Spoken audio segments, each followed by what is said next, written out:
Abran sus Biblias, por favor, en el capítulo 3 de Lucas. Estamos hablando de la venida del Mesías, y en ese contexto hemos venido hablando de el anuncio del Mesías. Lo vimos la primera dominical. Luego hablamos de el nacimiento del Mesías, y hoy hablaremos de la confirmación del Mesías. En el versículo 21 del capítulo 3 de Lucas dice la escritura: aconteció que cuando todo el pueblo se bautizaba, también Jesús fue bautizado, y orando el cielo se abrió y descendió el Espíritu Santo sobre él en forma corporal como paloma, y vino una voz del cielo que decía: tú eres mi Hijo amado, en ti tengo complacencia. La palabra Mesías, quizás usted la ha escuchado, y ha escuchado también por allí que dicen que salen muchos Mesías, pero esa palabra en realidad es antigua, no es aplicada solamente a Cristo. Mesías es una palabra hebrea que quiere decir Cristo en griego, y que tanto Mesías como Cristo, esas dos palabras significan el ungido, alguien especialmente escogido, seleccionado por Dios para cumplir un plan o un propósito. Ese es el ungido. Se habla entonces de los ungidos en la historia bíblica. Por ejemplo, los reyes eran ungidos. Recuerden cuando Samuel ungió a David y llevó un cuerno con aceite y vertían ese aceite sobre la cabeza, simbolizando la unción. También los sacerdotes eran ungidos. Aarón y sus hijos fueron ungidos para una labor, para cumplir un propósito. Y también los profetas eran ungidos. Así que cada uno de ellos era separado, ungido para una labor. El Mesías es el título dado entonces a Jesús. Jesús es el Mesías, Jesús es el ungido. Y tanto en el Antiguo Testamento como en el Nuevo Testamento, Jesús aparece como el ungido. Es por eso entonces que los profetas desde tiempo antiguo comienzan a anunciar la venida de un Mesías, y que ese Mesías sería un personaje con un poder sin límites, un Mesías que establecería definitivamente la paz y la justicia en el mundo. Ese era el Mesías anunciado para el pueblo judío. El Mesías fue anunciado por los profetas. Cuando uno mira en Isaías, el profeta evangélico que llaman, Isaías en el capítulo 9, el verso 7, habla precisamente de un hijo que nos es dado y un niño que nacería. Pero particularmente en el verso 7 de Isaías 9, dice: lo dilatado de su imperio y la paz no tendrá límite sobre el trono de David y sobre su reino, disponiéndolo y confirmándolo en juicio y en justicia desde ahora y para siempre. Entonces note usted que había una expectativa 600 años atrás acerca de ese Mesías, y Dios está utilizando a los profetas para que anuncien la venida de tal Salvador, tal Mesías. En Isaías 11:4 también dice la escritura: sino que juzgará con justicia a los pobres y arguirá con equidad por los mansos de la tierra. Todos los profetas de la antigüedad están anunciando la venida de ese Mesías que tendría un propósito, vendría a cumplir una misión específica de parte del Padre. Pero no solamente en el Antiguo Testamento. En el Antiguo Testamento se está profetizando a futuro. Pero cuando Jesús llega, ya había una expectativa respecto a él. Es decir, la gente estaba esperando un Mesías. La gente estaba expectante. De hecho, habían aparecido muchos Mesías. Gamaliel lo dijo, que muchos se habían agrupado para darle liberación al pueblo israelita de la esclavitud de los romanos, pero había desaparecido ese líder o ese supuesto Cristo o Mesías, y juntamente con él había desaparecido todos sus seguidores. En el Nuevo Testamento se mantuvo una expectativa también respecto al Mesías Salvador. Cuando Andrés, hermano de Simón Pedro, le anuncia a él que ahora conocen a Cristo, él dijo estas palabras. Juan 1:40 dice: Andrés, hermano de Simón Pedro, era uno de los que habían oído a Juan el Bautista y habían seguido a Jesús. Y escuche lo que dice en el verso 41. Este halló primero a su hermano Simón y le dijo: hemos hallado al Mesías, que traducido quiere decir el Cristo. Entonces ellos están expectantes. Es decir, la venida del Mesías no es una sorpresa para los judíos. Ellos estaban esperando, estaban a la expectativa.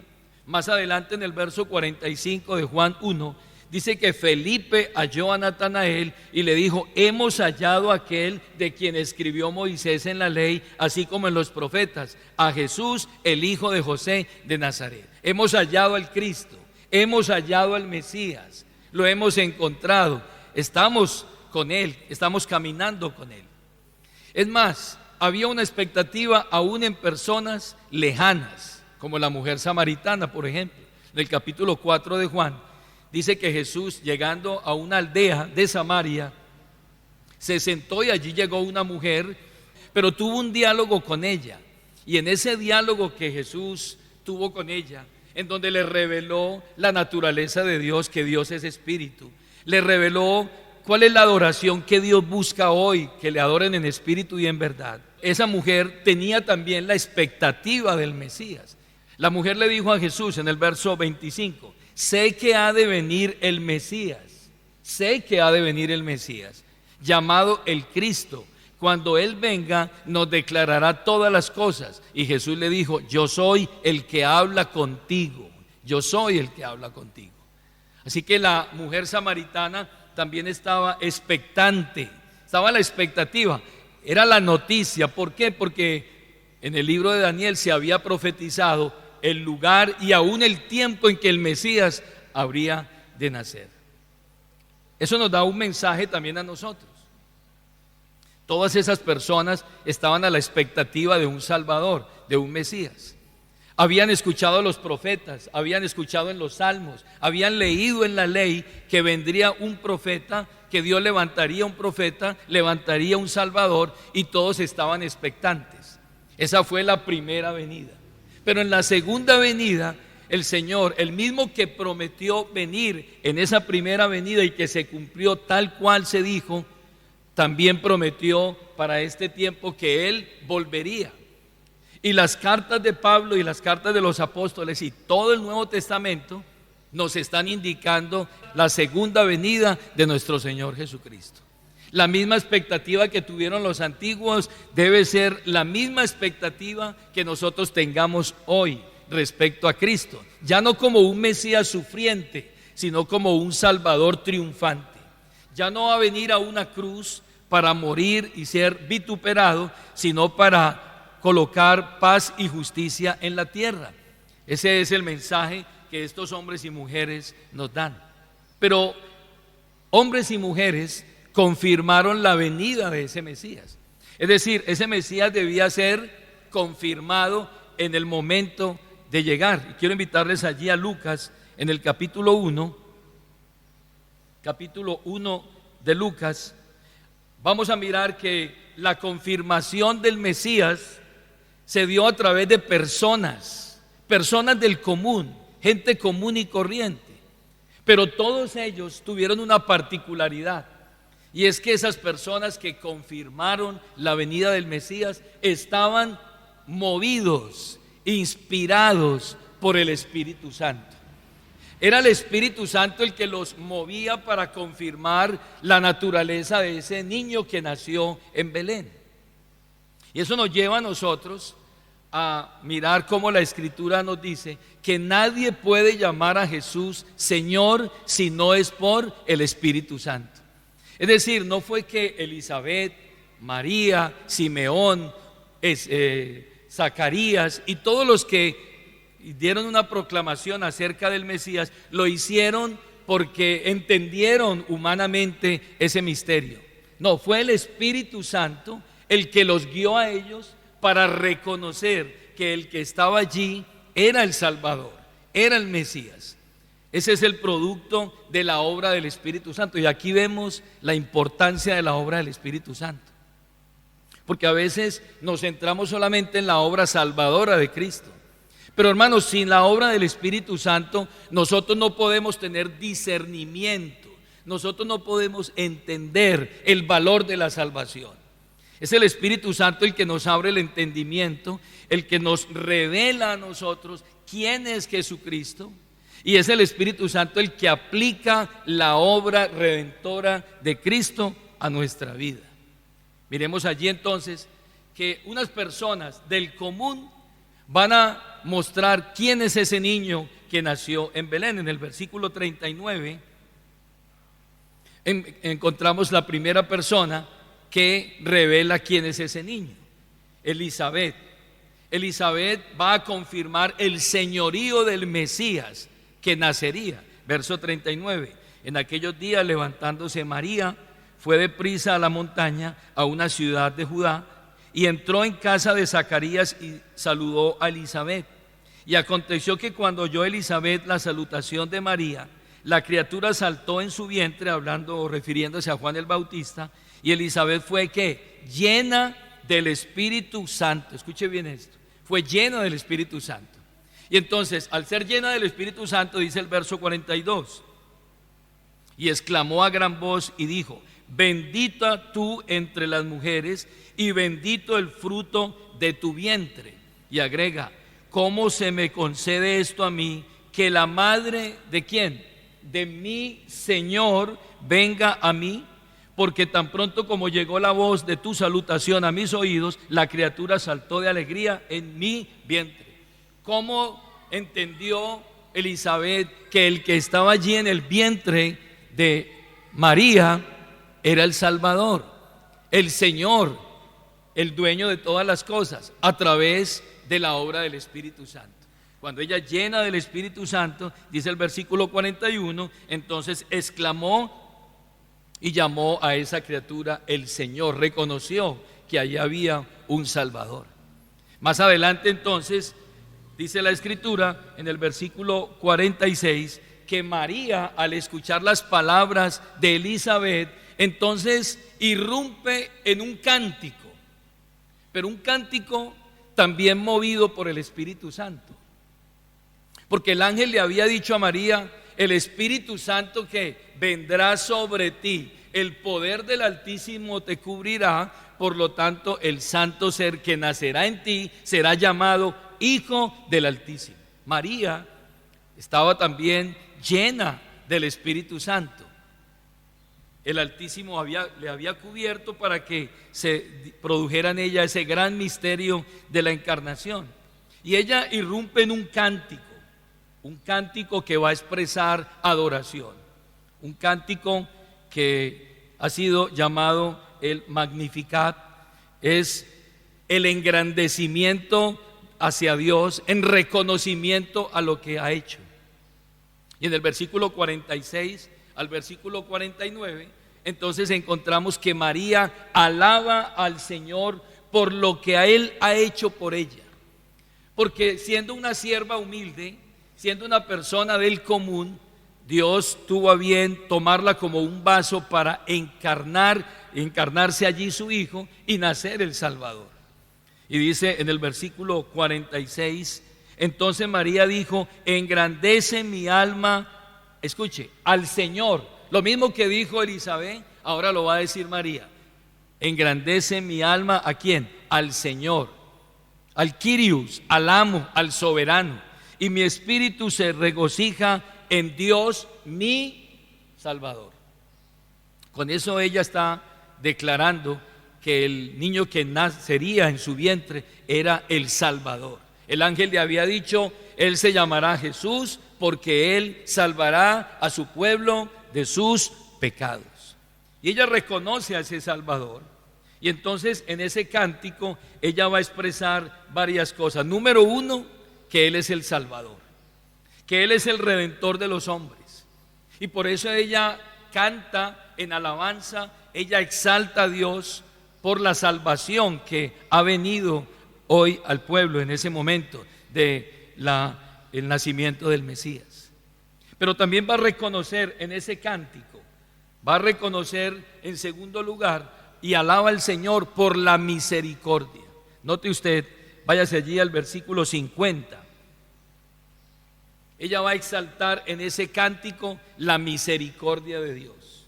Ella va a exaltar que Dios se ha acordado de ellos y que de generación en generación se acuerda de los que le temen.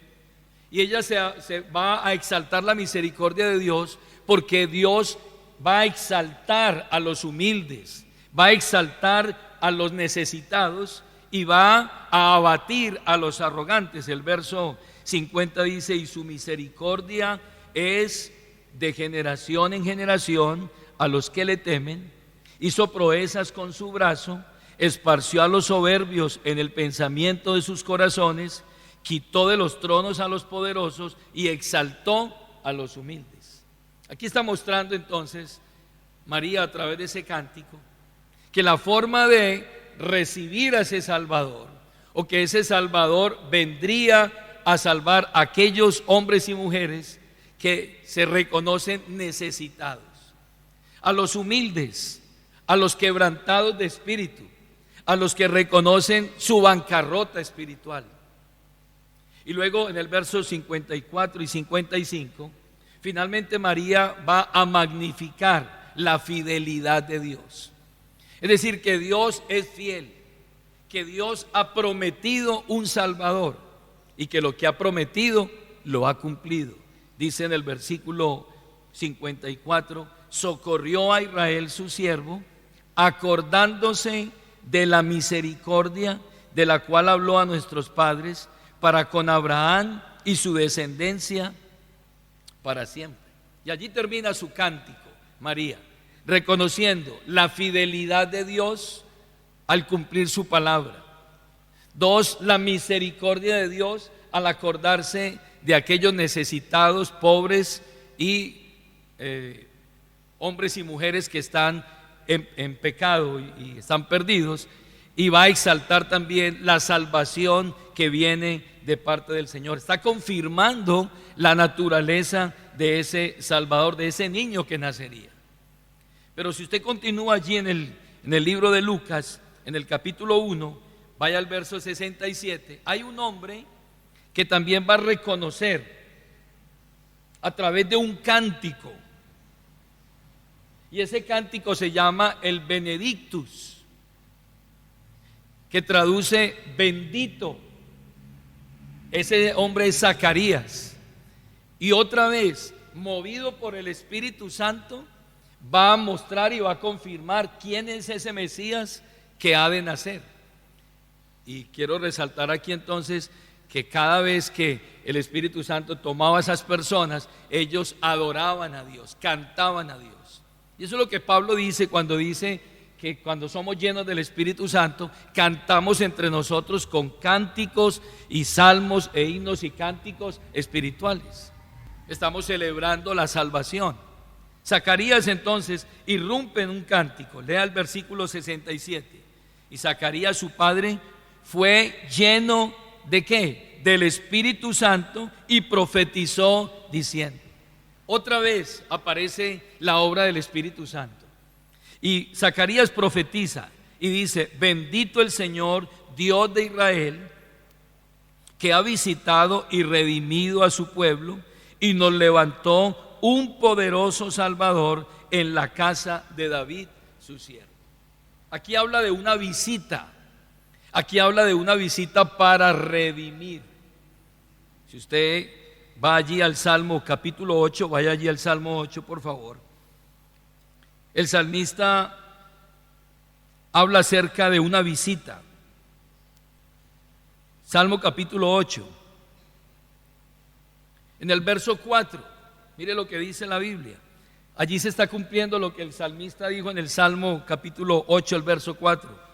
Desde el verso 3: cuando veo tus cielos, obra de tus dedos, la luna y las estrellas que tú formaste, digo, ¿qué es el hombre para que tengas de él memoria, y el hijo del hombre para que lo visites? Era la visita de Dios. Cuando se le anunció a María que ese niño que nacería se llamaría Emanuel, que traducido quiere decir Dios con nosotros, le está diciendo, esta es la visita de Dios. El cielo se había cerrado, estábamos separados de la presencia de Dios, destituidos de la gloria de Dios, pero Dios nos visitó a través de Cristo. Es decir, es la manifestación de Dios en carne que está viniendo para visitar al hombre, para participar de lo mismo. Es la visita más grande que un hombre o una mujer pueden recibir, la visita del Salvador. Y aquí se cumple el Salmo 8, en este cántico de Zacarías, cuando él dice, bendito el Señor Dios de Israel, que ha visitado y redimido a su pueblo. Pregunto en esta mañana, ¿en qué momento fue visitado usted por el Señor? Nosotros estábamos lejos, ajenos a las promesas de Dios, ajenos a los pactos, ajenos a todo, y llegó una visita, de pronto una visita a través de un predicador, de pronto una visita a través de una circunstancia. Dios nos visitó también a nosotros en algún momento de nuestra vida, en una circunstancia difícil, o quizás usted estaba leyendo en cierta oportunidad las Escrituras y usted entendió a través de la obra del Espíritu Santo, la obra redentora, y recibimos esa visita de parte de Dios a nuestra vida. Y una visita que no fue que vino y se fue, una visita que ya no es visita, dice, habitaré entre ustedes y yo seré su Dios y ustedes serán ¿qué? Mi pueblo. Esa visita que vino a nuestra vida, finalmente se quedó con nosotros. Pero aquí, más adelante entonces, surge otra expresión de adoración. Váyase allí al capítulo 2, para que miremos el versículo 25. Zacarías y ahora Simeón va a entonar también otro cántico en el versículo 26. Dice, y le había sido revelado por el Espíritu Santo que no vería la muerte antes que viese al ungido del Señor, y movido por el Espíritu vino al templo. Movido por el Espíritu vino al templo, y cuando los padres del niño Jesús lo trajeron al templo para hacer por él conforme al rito de la ley, él le tomó en sus brazos y dijo a Dios diciendo, ahora Señor, despide a tu siervo en paz conforme a tu palabra, porque han visto mis ojos tu salvación, la cual has preparado en presencia de todos los pueblos, luz para revelación a los gentiles y gloria de tu pueblo Israel. Hay un cántico aquí de parte de Simeón, en donde algunos lo han catalogado el Nun Dimitis, que traducido quiere decir, el Señor, ahora puedes dejar que tu siervo se vaya. Ya vi la salvación, ya me ha dado el Dios el privilegio de ver la salvación, ahora yo puedo morir ¿qué? Tranquilo. En otras palabras, ya se quitó el aguijón de la muerte, del pecado. Ya vi mi salvación, ya puedo estar ¿qué? Tranquilo. Y en este cántico, este hombre va a expresar varias cosas. Lo primero es que el niño estaba puesto para caída y levantamiento de muchos.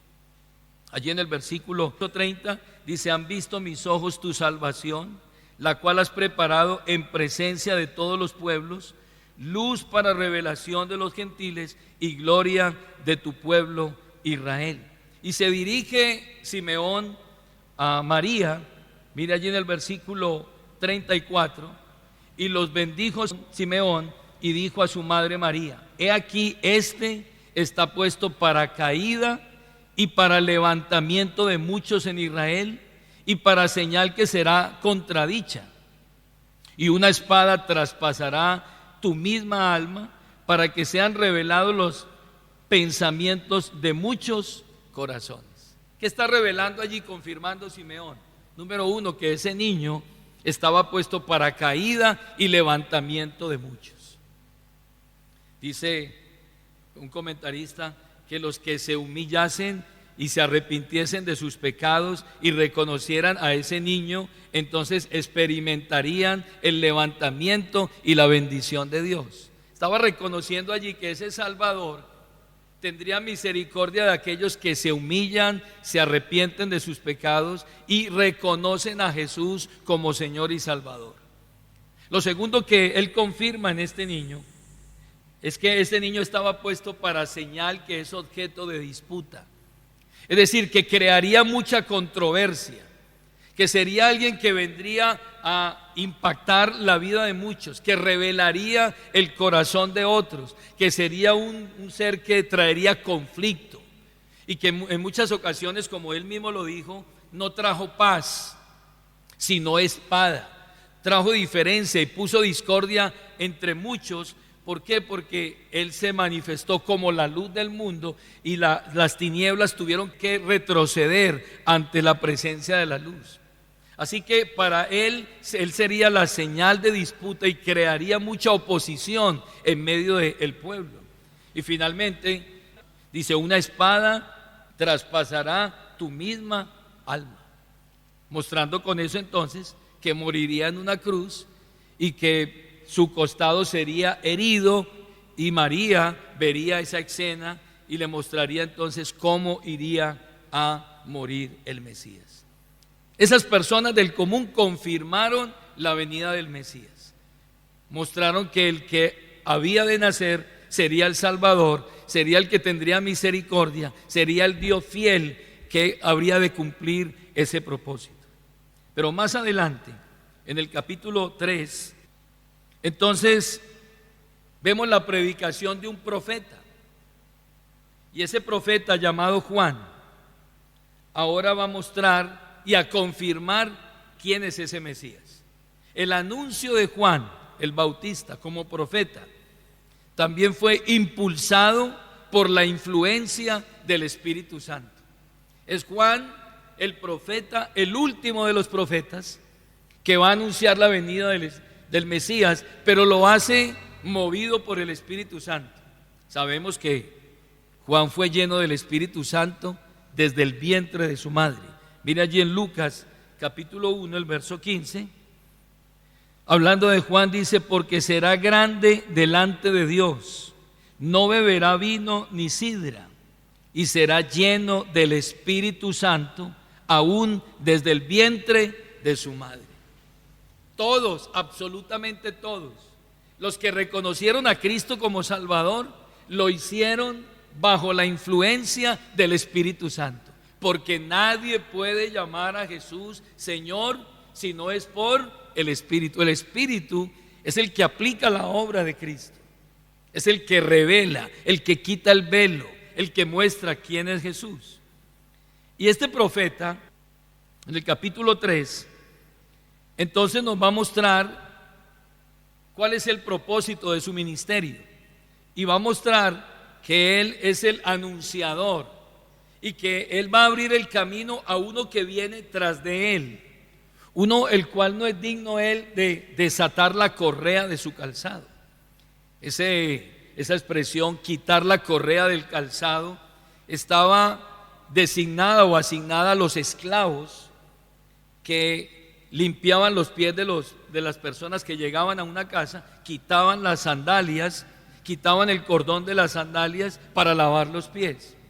Y Juan dice esa expresión: yo no soy digno ni siquiera de desatar la correa de su calzado. En otras palabras, yo soy un pequeño siervo, yo soy un siervo insignificante, que no soy digno ni siquiera de desatar la correa de su calzado, reconociendo la grandeza de ese Salvador.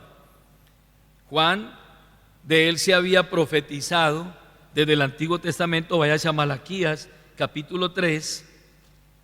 Juan aparece como el último de los profetas. Jesús, hablando de él, dijo que no había un profeta más grande que Juan, o un hombre nacido de mujer más grande que Juan. Y dice en el verso 1 del capítulo 3 de Malaquías: He aquí yo envío mi mensajero, el cual preparará el camino delante de mí, dice el Señor, y vendrá súbitamente a su templo el Señor, a quien vosotros buscáis, y el ángel del pacto, a quien deseáis vosotros. He aquí viene, ha dicho Jehová de los ejércitos. He aquí yo envío mi mensajero, está hablando el Señor. Y cuando Juan aparece, váyase allí a Lucas 3, es precisamente lo que ocurre. Juan está confirmando quién es ese que van a ser.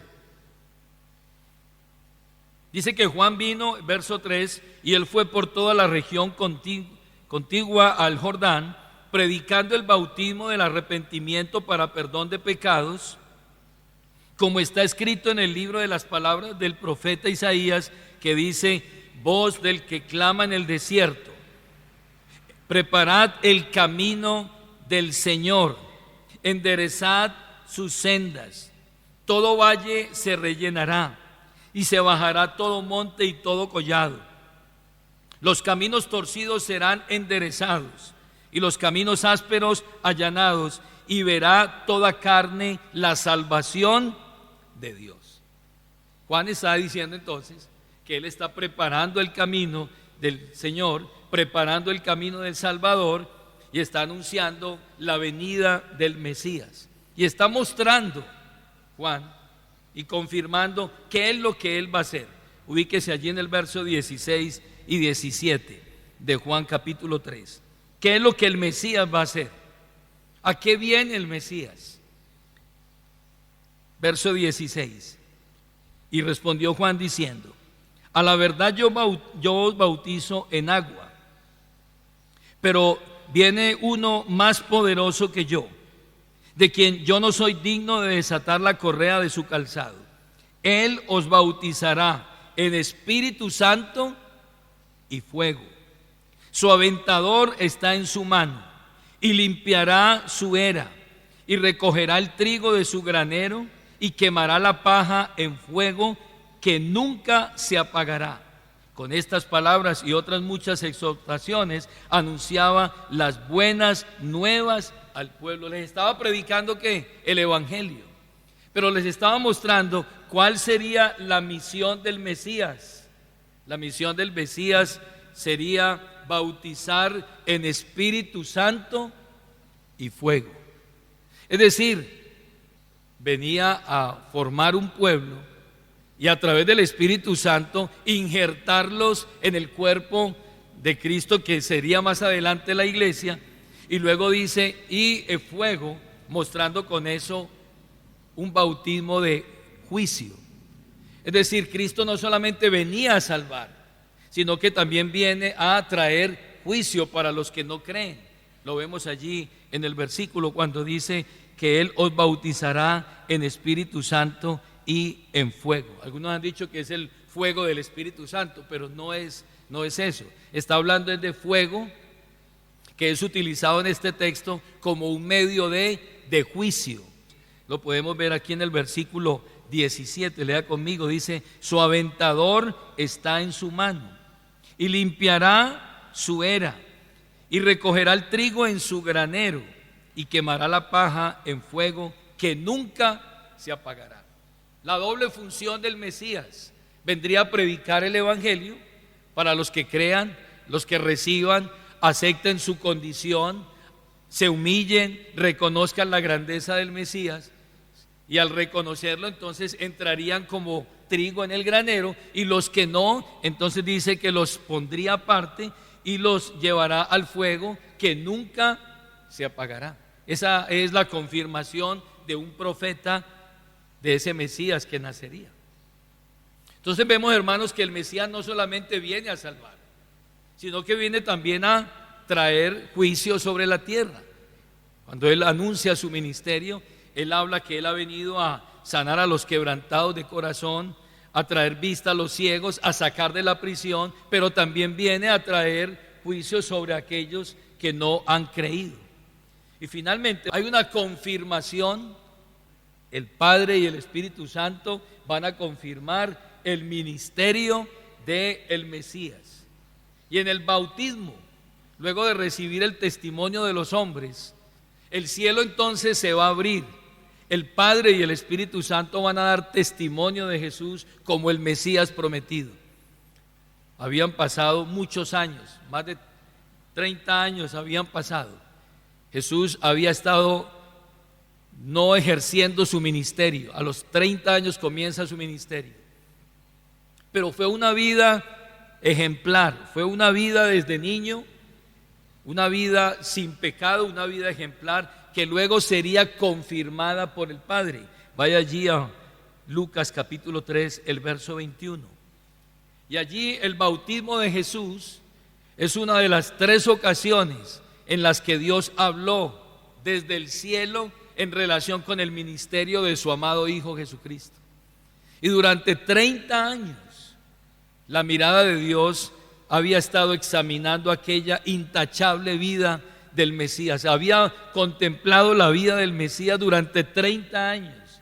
Y en el momento en que Él se bautiza y comienza su ministerio, dice el verso 21, aconteció que cuando todo el pueblo se bautizaba para arrepentimiento con el bautismo de Juan, entonces Jesús llega a ese lugar y dice que fue también bautizado, y orando el cielo se abrió. El cielo había estado cerrado. El cielo había estado cerrado porque el pecado había hecho una separación entre Dios y los hombres. Pero la Biblia dice que el cielo se abrió, el verso 22, y descendió el Espíritu Santo sobre él en forma corporal como de paloma, y vino una voz del cielo que decía: tú eres mi Hijo amado, en ti tengo complacencia. Vuelve y aparece la obra del Espíritu Santo. El Espíritu Santo confirmando la obra de Cristo como Salvador. Y se escucha la voz del Padre diciendo: este es mi Hijo amado, en quien tengo complacencia, a él oíd. Cumplimiento de la palabra. Váyase al Salmo capítulo 2. Lo que se está cumpliendo allí es lo que se había dicho ya en los Salmos, por inspiración del Espíritu Santo. El salmista está diciendo estas palabras, versículo 7: yo publicaré el decreto, Jehová me ha dicho. Aquí está hablando el Hijo, es un diálogo entre el Padre y el Hijo. Jehová me ha dicho, ¿qué me ha dicho? Mi hijo eres tú, yo te engendré hoy. Pídeme y te daré por herencia las naciones, y como posesión tuya los confines de la tierra. Los quebrantarás con vara de hierro, como vasija de alfarero los desmenuzarás. Ahora bien, oh reyes, sed prudentes, admitid amonestación, jueces de la tierra, servid a Jehová con alegría y alegraos con temblor. Y agrega: honrad al Hijo para que no se enoje y perezcáis en el camino, pues se inflama de pronto su ira. Lo que se está cumpliendo aquí es el versículo 7. Jehová me ha dicho, mi hijo eres tú, yo te he engendrado hoy. La voz que se oyó del cielo en el momento en que Jesús se está bautizando es precisamente lo que dice el Salmo capítulo 2. Este es mi Hijo amado, en él tengo complacencia. Se dijo en el monte de la transfiguración, cuando Juan, Jacobo y Pedro estaban viendo lo glorificado, se abrió el cielo y se oyó una voz que decía: este es mi Hijo amado, en él tengo complacencia, a él oíd. Y cuando los griegos vinieron a buscar a Jesús, también se oyó la voz desde el cielo que decía: este es mi Hijo amado, a él oíd. Es el testimonio de parte de Dios acerca de su Hijo. Es la confirmación. Y eso nos lleva, hermanos, a reflexionar en esta mañana, no solamente a nosotros, sino a los amigos que aún no han recibido a Cristo como Señor y Salvador. Váyase a 1 de Juan 5, fue el versículo que leímos al principio. Hombres del común confirmaron quién era el Mesías. Los ángeles confirmaron quién era el Mesías. El profeta confirmó quién era el Mesías. El Espíritu Santo confirmó quién era el Mesías. El Padre desde el cielo confirmó quién era el Mesías, con un propósito: que la gente reconociera que ese era el Salvador. Pero eso nos debe llevar a nosotros en esta mañana a reconocer quién es Jesucristo en nuestra vida. Váyase al verso 8. Ahora el apóstol Juan, inspirado también por el Espíritu Santo, va a decir estas palabras: 3 son los que dan testimonio en la tierra: el Espíritu, el agua y la sangre, y estos 3 concuerdan. Hermanos, tenemos testimonios suficientes para reconocer que ese que fue anunciado, que nació de una virgen y que anduvo en la tierra por más de 30 años, era el Salvador, era el Redentor de los hombres, y fue confirmado por los hombres, fue confirmado por los profetas, fue confirmado por el Espíritu Santo, fue confirmado por el Padre desde el cielo. Y ahora el versículo 9 entonces nos confronta a nosotros y confronta a los seres humanos para que reconozcan quién es Jesucristo, el Señor, el Salvador. Verso 9: si recibimos el testimonio de los hombres, mayor es el testimonio ¿de quién? De Dios. El Padre dio testimonio de Cristo. Y agrega: porque este es el testimonio con que Dios ha testificado acerca de ¿quién? De su Hijo.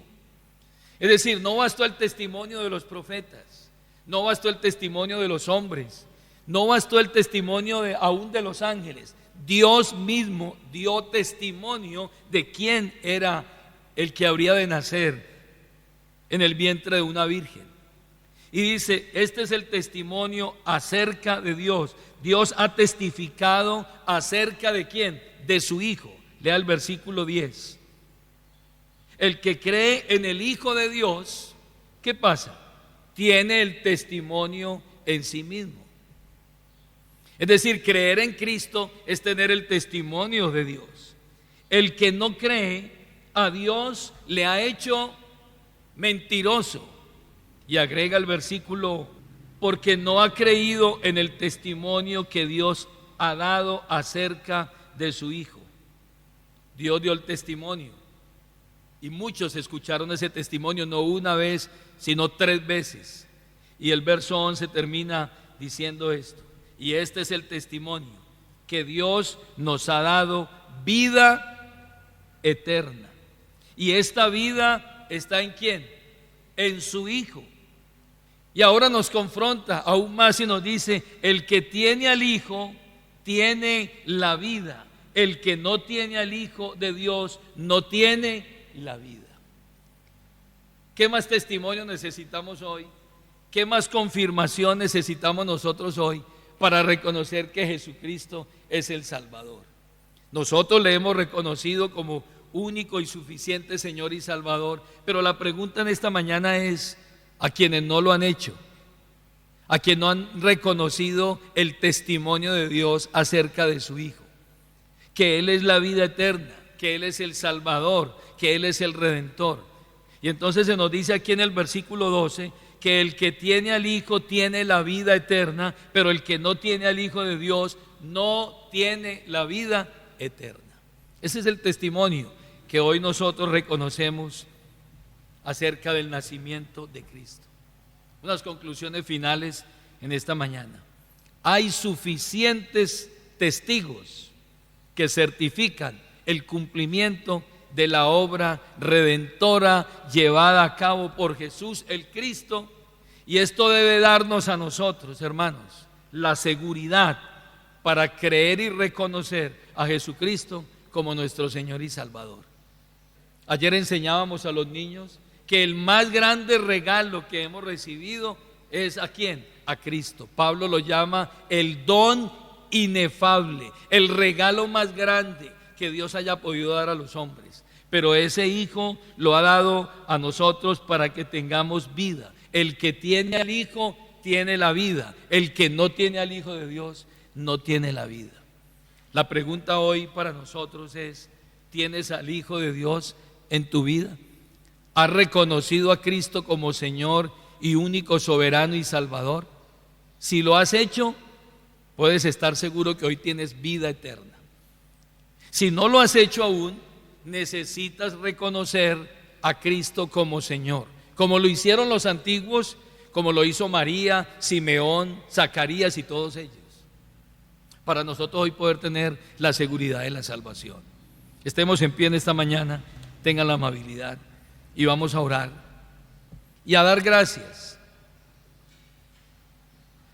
Usted hoy necesita ser guiado por el Espíritu Santo. Si el Espíritu Santo no lo guía a usted, si el Espíritu Santo no lo convence, no le revela, no le muestra, la Biblia dice: nadie puede venir a mí si el Padre no lo trae. Jesús oró y dijo: te alabo, Padre del cielo y de la tierra, porque escondiste estas cosas de los sabios y de los entendidos y se las revelaste a los niños. Sí, Padre, porque así te plació. La Biblia dice que lo más vil y lo más menospreciado escogió Dios para avergonzar a los sabios. No es por el esfuerzo humano, es por la obra del Espíritu Santo. Si tú hoy reconoces a Cristo como Señor y Salvador, es porque Dios en su misericordia, a través de su Espíritu Santo, te ha mostrado que ese que nació y murió y fue sepultado y resucitó es el Salvador del mundo. Pero necesitas que el Espíritu Santo obre en tu vida, que el Espíritu Santo abra tu corazón, que el Espíritu Santo abra el entendimiento y te pueda dar ¿qué? Vida y salvación. Vamos a orar en esta mañana. Padre Santo, te damos gracias. Hoy reconocemos la obra redentora de Cristo y reconocemos que el que vino y se encarnó, se humanó en un cuerpo y habitó entre nosotros, ese era Dios el Hijo, quien se manifestó en carne para venir a tomar nuestro lugar.